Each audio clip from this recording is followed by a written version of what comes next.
I'm Steve, and welcome to Jamsinentertainment, and welcome to the conversation. I know I'm kind of rocking it old school. Charge your batteries. That's the lesson for today. My cell phone almost died. The camera's almost dead. Easier to do it in my room for this video. We're building a community here at Jamsinentertainment. The way you can help out is one of many. Click on the Amazon link below. Get your copy of today's movie review, Tremors 6, Cold Day in Hell. Also like and subscribe so you can never miss the conversation. But most importantly, please share this video.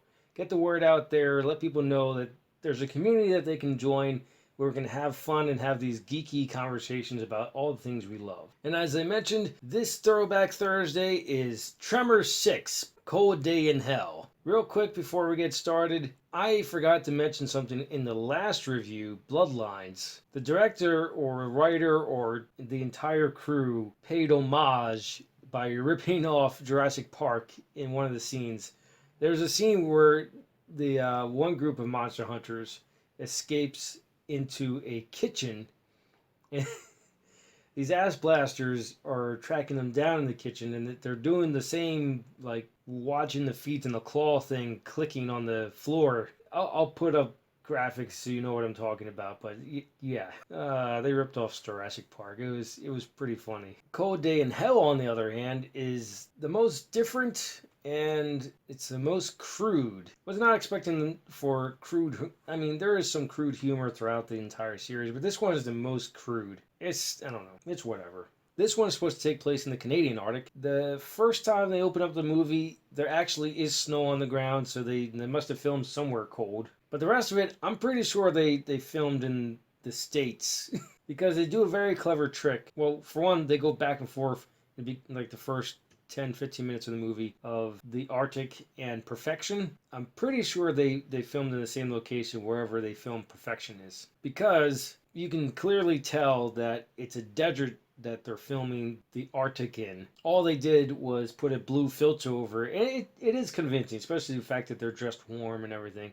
This must have been hell for the pun intended or unintended for the actors, because they're dressed in these warm clothes, and it's probably like upwards of 80 or 90 degrees wherever they are. And this one, they kept the designs from Bloodlines for the ass blasters and the graboids. And the graboids, I mean, the tentacles don't separate like they did in Bloodlines, but the graboids jump out of the ground and attack stuff like they did in Bloodlines. It's kind of weird. And the other weird thing is Bert. Normally he plays like the angry right-wing gun nut, but it's done comedically. This time the actor is like portraying it as legit angry instead of being, like angry. Like, the goofy kind of angry. The angry where it's played up for laughs.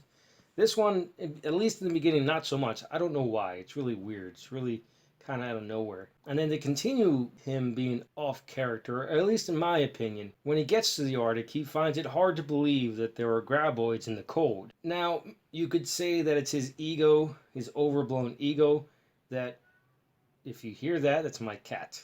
Where is it going with this? Oh, you could argue that Bert and his ego get in the way of not believing the people that have seen the sightings of the graboids and the ass blasters. I just found it weird that this is the one that kind of breaks the mold a little bit. And one direction I thought they were going, yeah, this is the one that breaks the mold. Not even a little bit, quite a lot. So this one, they start showing that Bert's having like these nightmares and stuff. And you think it's PTSD, but no. He's been infected by the graboid.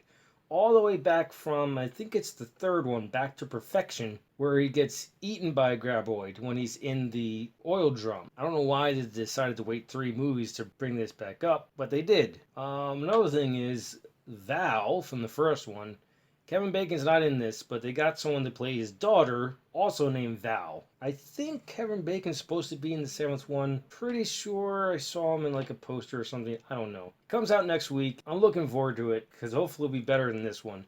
This one, I'm not a Jamie Kennedy fan. In this one, he's just Mr. Exposition. He is simply there just to get exposition out. It's really, really dumb. It's really annoying, too. Aside from taking it out of the Arctic and the few different things with Bert, it seems like, I know, you think after reviewing 5 other movies that I'd say they're running out of ideas, but it seems like with the sixth one, they're running out of ideas because the trick they used in the fifth one, which I'm still not going to give away, go check it out. It's pretty cool. They use again in the sixth one. I mean, I don't know.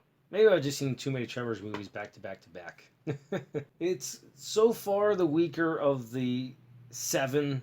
I can't speak for the 7th one because it's not out yet, but it's the weaker of the ones that I've seen so far. And I wasn't too fond of, what was the 4th one called? But I'm not too fond of the 4th one. So those are say hello to Alice.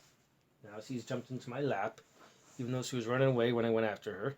Oh, you make me do a lot of editing, you know that. So those are my thoughts on Tremors 6, Cold Day in Hell. It's not the greatest one out there, but I do recommend it if you're a fan of Tremors. Tremors, the movies, are a guilty pleasure. They're not high art like some movies.